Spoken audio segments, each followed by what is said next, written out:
두 달 전 지하 주차장이 붕괴됐던 인천의 한 아파트에서 주차장 붕괴 사고가 난 인천 아파트의 시공사. 공사가 한창이던 수도권 단지 지하 주차장이 무너지면서 최근 한 아파트를 시공하는 과정에서 일부 철근이 누락된 것이 밝혀지고 어떤 아파트에서는 철근이 콘크리트를 뚫고 나오는 등 부실 시공이 이슈가 되고 있습니다. 과거 우리는 상품백화점 성수대교 붕괴 참사를 겪으며 부실 시공이 얼마나 참담한 결과를 가져오는지를 깨달았지만 30여 년이 지난 지금도 부실 시공이 이루어지고 있다는 것에 안타까움을 금할 수가 없습니다.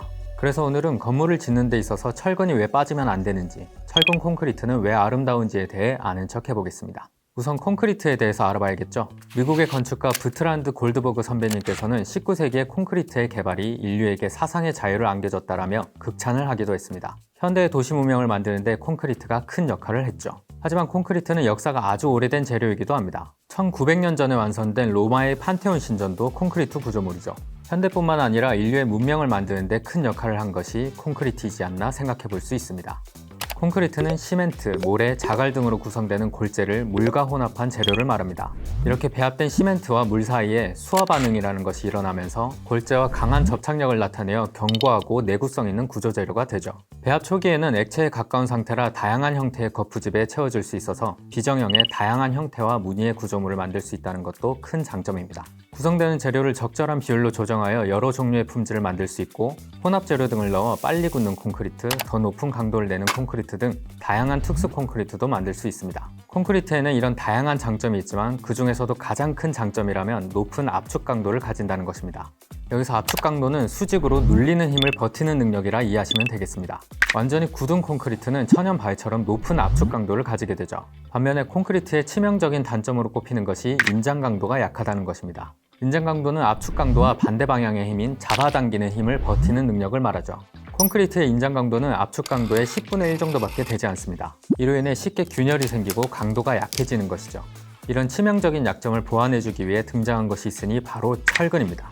콘크리트는 아주 오래된 재료이긴 하지만 현대에 주로 사용되고 있는 포틀랜드 시멘트의 제조 방법이 1824년 영국의 조셉 아스피딘 선배님에 의해 발견됐고 이 시기에 콘크리트의 약점인 인장 강도를 보강하기 위한 방법이 많이 연구되기 시작했습니다. 그러던 중 프랑스의 정원사 모니에 선배님께서 쉽게 깨지지 않는 화분을 만들기 위해 이런저런 시도를 해보던 중 닭장에 철사로 화분 모형을 만들고 거기에 시멘트를 입혔을 때 좀처럼 깨지지 않는 것을 확인하게 됩니다. 이 특허가 교량의 아치, 계단 등 건설 기술에 본격적으로 활용되면서 건설계는 새로운 전환점을 맞이하게 되죠.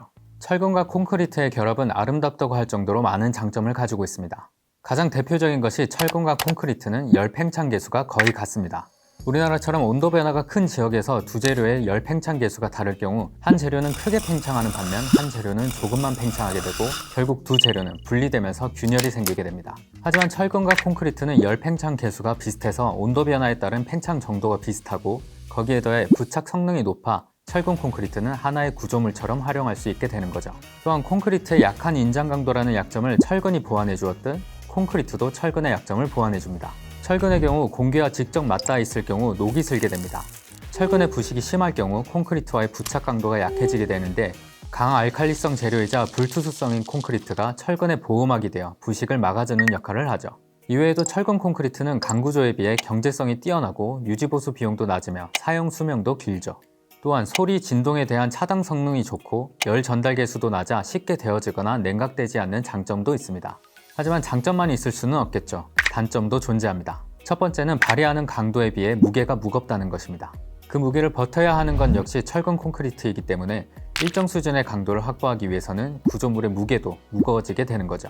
교량을 짓는데 철근 콘크리트를 쓰게 되면 재료의 무게가 무겁다 보니 교량 다리 사이의 거리, 경강 거리가 짧아질 수밖에 없는 것이죠. 이를 극복할 수 있도록 특수 콘크리트가 개발되고 있기도 하죠. 한국건설기술연구원에서는 일반 콘크리트에 비해 강도가 5배 이상 크고 수명도 4배 이상이면서 제조 원가도 50% 이상 절감할 수 있는 슈퍼 콘크리트를 개발하기도 했습니다. 철근 콘크리트의 또 다른 단점은 콘크리트를 타설한 후 표면으로부터 물이 증발하면서 구조체에 바라지 않는 변형이나 균열이 발생하는 건조 수축, 일정한 하중이 장시간 지속적으로 작용하면 변형이 생기는 크립 현상 등 시간에 따라 발생하는 장기 변형이 발생할 수 있다는 것도 단점이죠. 그리고 아주 큰 단점 중 하나이자 이번 순살 아파트의 문제점이라 할 수 있는 것이 구조물을 시공한 후에 검사가 어렵고 개조나 보강 또한 어렵다는 것입니다.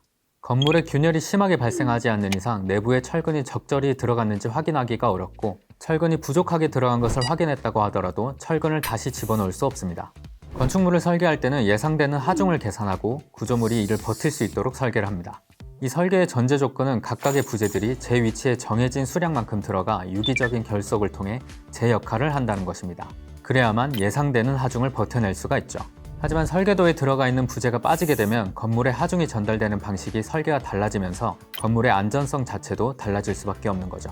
새로 짓는 것이 가장 좋은 방법이겠지만 그 비용 또한 만만치 않기 때문에 문제가 발생하기 전까지는 문제 삼지 않는 것이 누군가에게는 이득이 되는 것이죠. 하지만 결국 문제는 발생하게 되어 있고 누군가는 그로 인한 피해를 입게 됩니다. 이런 문제를 미연에 방지할 수 있도록 시스템이 보완되어야 하지 않을까 생각해보면서 이 영상이 철근 콘크리트에 대해 조금 아는 척하는 데 도움이 되셨다면 구독, 좋아요 눌러주시고 궁금한 과학기술이 있다면 댓글에 달아주세요. 여러분이 언젠가 아는 척 해볼 수 있도록 제가 대신 공부해서 아는 척 해보겠습니다. 과학기술이 세상을 바꿉니다. 언제나 그랬듯이.